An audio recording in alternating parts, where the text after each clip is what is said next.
Welcome to another episode of Smithtown Live. I'm Jim Hayden, and we are with Kelly from Helping Hearts at Home. They are a senior caregiving organization here in Smithtown. And Kelly, tell us a little bit about yourself. And well, first, what is Helping Hearts at Home? Helping Hearts at Home is a senior companion agency. We help seniors age in place at home. I'm a registered nurse. I own the agency, and I also operate daily. I do the daily operations and with seeing clients and also doing the CEO level stuff. I don't know if I'm off. Sorry.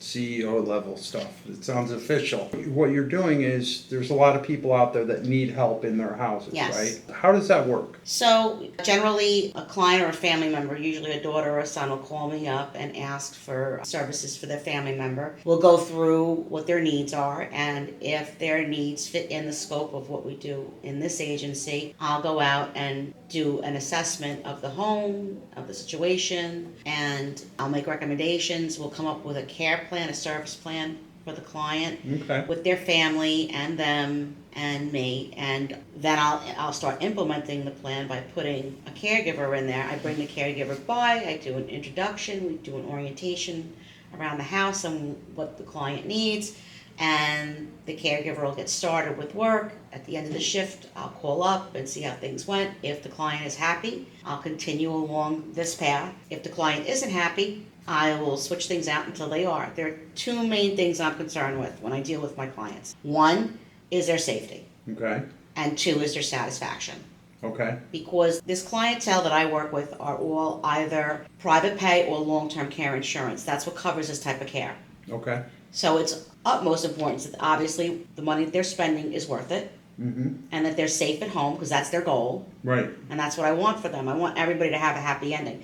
If my client does well and doesn't need my service anymore, that to me is a great ending. When they get better and they're able to go do their thing, they'll call me back later on down the road, or I'll get referrals from family and friends around them because they saw the type of care that we give, and they see it's a different type of care than you'll see with other agencies. Okay. So elder care and sort of senior care and companionship. Tell me a little bit about some of the services that you guys are offering to seniors that are trying to age in place. Well, when you're dealing with the senior population, they have a different set of needs than, the other demographics of the population. And usually I'm dealing with frailty and people not getting out and socializing as much as they used to, especially now after the past couple of years with the COVID and everybody being stuck in their homes. Right. So I've been making an extra effort to make sure that people are getting the proper social interaction. I was noticing a few years ago when I was going to see my clients, honestly, they were literally crying, some of them. Mm-hmm. They were so sad that they were home alone so long, and they were feeling the loneliness. I felt that was like a real need back then, and we started, really doing more things with them to bring them out of their shell, so to speak, and get them Right. interacting with people again. Believe it or not, it helped with their mood, it helped with their memory, it helped with their function, and a lot of other things. Mm-hmm. So it was a good interaction. And at the end of the day, it worked out well. Good result. It definitely had a good result, and I was happy with that. And that's kind of where we're staying with it. Could go for higher licensures and try to do a little more with the company, but I'm fine where I'm at. I find that a lot of people who are aging at home, if you do those little things like keep them well nourished, hydrated, on track with their medications, what they call ADLs, which is activities of daily living. Mm-hmm. If they get a little bit of assistance with that, it goes a long way. And they are very capable of staying at home with these little interventions. Right, right. And they develop a relationship with not only just the staff in the office, but the staff in their home. Okay. So I like to have what they call continuity of care. So I like to have the same caregiver with the same client. I don't move Right. people around for financial reasons or anything like that unless the client and the caregiver want. That's the only reason I'll move people. Right. Now, so your services are companionship, like making sure the person is interacting every day and getting that one-on-one or whatever kind of care. What about on the regular household Yes. side of things? Are you helping them bathe? Are you helping them get their medications? We can assist with bathing and medications and toileting. We can't do hands-on. Okay. So if somebody needs to be washed we can't do that, but we can set them up, get them in and out of the shower, and make sure that they're safe in and out of the shower. The water's the proper temperature, all the things are in place, their clothes are put out afterwards that they want. Okay. So it all is a seamless operation so that they can take care of themselves. Ultimately, the way we operate is I want my clients to be as independent as possible. Right. Because then they get to use their fine motor control and their brains, and it's better for them across the board when they do their own thing and they're not being handheld. Right. Reminds me of my mom.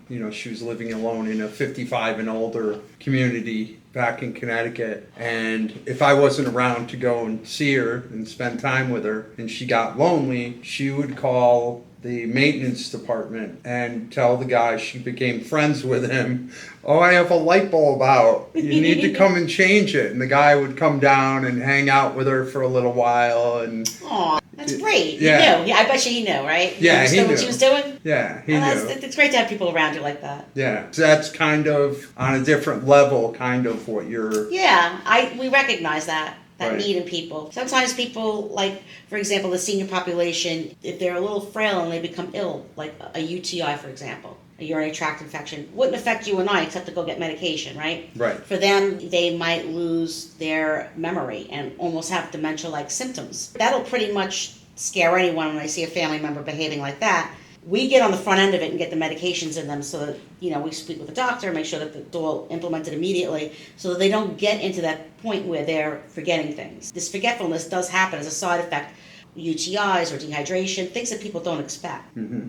And it can be easily turned around. Right. So helping them with their normal everyday routine so they're not falling physically, not falling backwards per se. Yes. We try to keep them on track with the goals of being safe and their satisfaction. Their caregivers interact with them a lot and directly. Mm-hmm. We can drive them places. A lot of other agencies can't do that. Okay. We're not limited by the state or federal regs with the insurances. Because you're a private. Because of the private entity part, yes. Private So we're able entity to part. actually offer a wider swath of services than competitors in one area. In the other area, we don't do the high-level services, so we stay where we're at. Okay. So if there's a elderly woman at her house and she can cook and do all of her stuff kind of by herself, but she wants somebody to go shopping with her once a week. We can do that. That's We take them shopping or we go shopping for them, whatever they prefer. Doctor appointments, we go to movies, we take them for birthday parties. okay.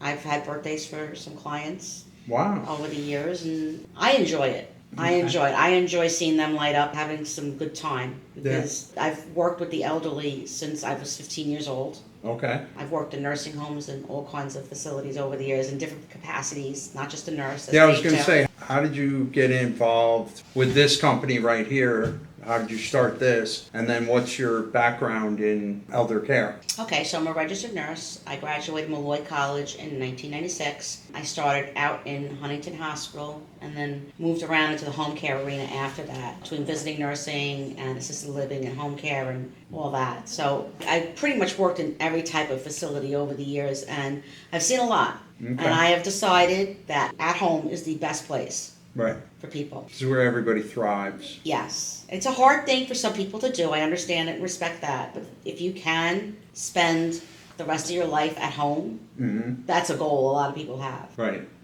I want to help them get there because I see it. They do fare so much better Right. with having, just that little bit of intervention at home. It's not a lot. Yeah. I mean, sometimes we do have people that we are there 24/7 for. That's not an issue either. We can do as little as 2 4-hour shifts a week. Okay. Say you need just a few things done, maybe laundry, food shopping, little light housekeeping, maybe take them to physical therapy, whatever, and up to 168 hours a week, which is 24/7. You were a nurse. You worked in many different facilities and everything. What gave you the idea to start a home care company like this? It's not like a VNA or a visiting nurses. It's where they just go in, bathe the person, feed them, administer meds, and then leave. I noticed a few years ago, again, not only that I noticed, but, there's going to be an increase in the number of elderly that are going to be aging out in our population over the next decade or a few decades. So I saw that there was really a need for people to get good care. Right. Not just in and out, and a lot of people don't like being at the mercy of being in a facility. I hate to say that, but I'm not trying to be negative about it. But, you have to wait for the nurse, you have to wait for the aide, you have to wait for PT to show up, or, x-ray, whatever. So in your home, you're on your own terms. Right. There's so many people out there that really they thrive at home, and being home is really the best environment for them to do their everyday things. It's where they lived for the past 40 years. And they know years. everything there. Right. I find it very counterintuitive to put somebody into a facility once they start getting more developed with Alzheimer's, dementia, because generally that's when they really need those touchstones at home that they recognize. Yeah. To keep them on track. They lose those touchstones when they go into a facility, and now they, on top of losing their environment that they recognize, they're also having to start with a new type of regimen. Yeah. So all of that is very frustrating and scary as somebody who doesn't have all of their memories and, their mentation. Right. So it becomes very, a little overwhelming, and they become more disoriented, maybe angry, maybe acting out because they can't explain themselves as well as they used to. Right. Because of dementia. And I found it to be, sometimes it could be a negative experience.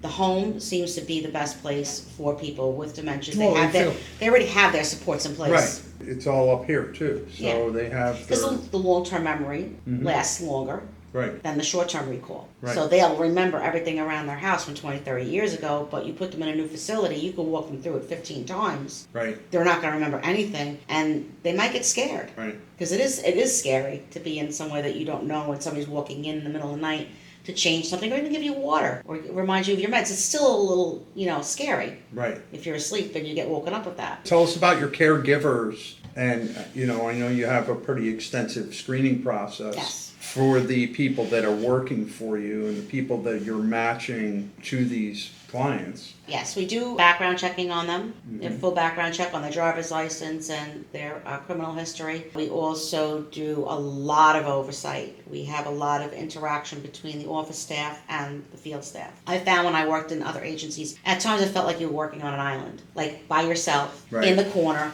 Nobody really knew what you were doing, just you and the client knew. Yep. So I like to have that interaction of a nurse from the office being involved directly and often with the client and the caregiver, making sure the care is coordinated, still proper and safe. There's that whole piece of you need to know from the client, like, do they actually like this person that's coming to their house every day? Absolutely. That huge. Right? Because you'll see somebody really thrive when they're in a good situation. Right. When you see that friendship develop, there's nothing like it. Right. It takes a lot of work up front to get some people to the right place, other people easily, but it works. Once everything clicks in its in place, Yeah. it just basically runs on its own. We just, we involve ourselves, of course, still.